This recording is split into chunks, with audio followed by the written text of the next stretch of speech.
Tara, samahan nyo kami sa aming gala for today's video. We're here at Wildlife sa may QC. Super lapit lang nito sa QC kasi one ride lang to from SM North and 13 pesos lang yung pamasahe.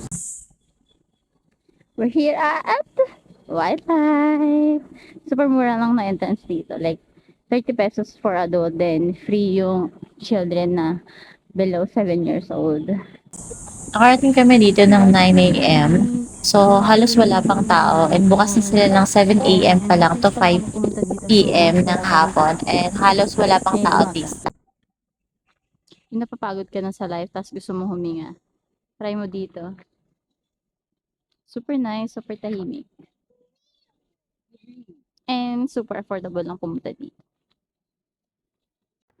This is a rescue center, so don't expect na super dami yung makikita animals dito. So usually, yung mga nandito lang is yung mga nare-rescue nila from the wild, of course. So mostly birds. And of course, entrance fee na 30 pesos. And ito na yung super lawak na to. Hindi namin to natapos lakarin. Nasa sobrang lak.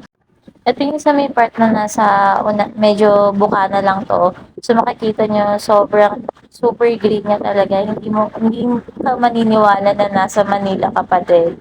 And super tahimik. Ang sarap huminga. Wala ka maririnig na anything from outside like yung mga vehicle and all. Only yung mga huni lang ng mga ibon. Ito yung first cage na nakita namin. Ito yung nasa pinakbukana pa din. And lawin, ito. And this is the second cage. Ito yung sea eagle. Dito, tuwang-tuwa talaga yung anak ko. And talagang ini-imitate niya yung bird.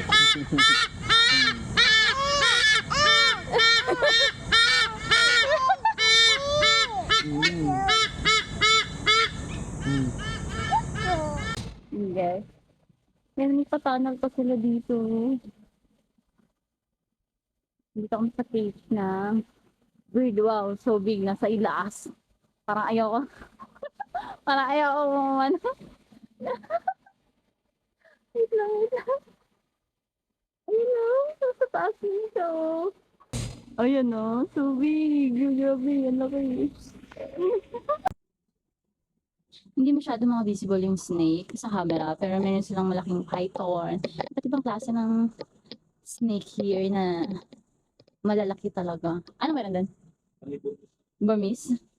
Dalawang kababa. Uy, grabe, ang ganda color dilaw oh. I think medyo kita siya sa video. Dito, super tuwang-tuwa talaga ako kasi talagang nakasilip sa amin yung eagle na si Girly. Ito parang nasa half na kami ng mismong park pero hindi pa rin ganun kainit to, like 10 mga 10 o'clock pa lang.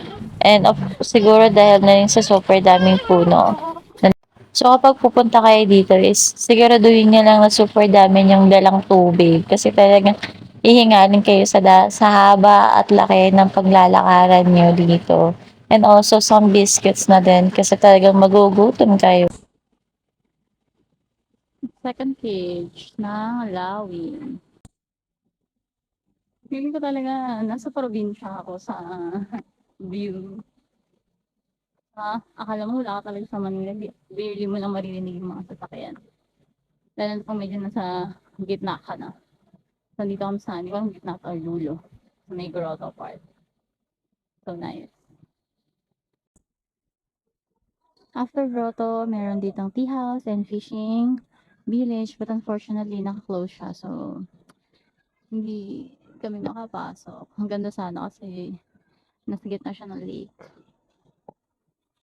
After ng fishing village is dito kami naglalakad kami sa gilid na medyo kinakabahan ako dito kasi may nakalagay na baka may makasalubong kami mga bayawak, ganon, kasi nakakawala sila, ganon.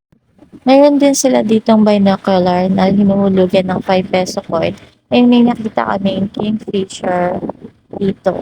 So yun, hanggang dito na lang yung video and hindi namin na ikot lahat dahil super gutom na kami and 12 noon na nito. sa suulitin. Bye!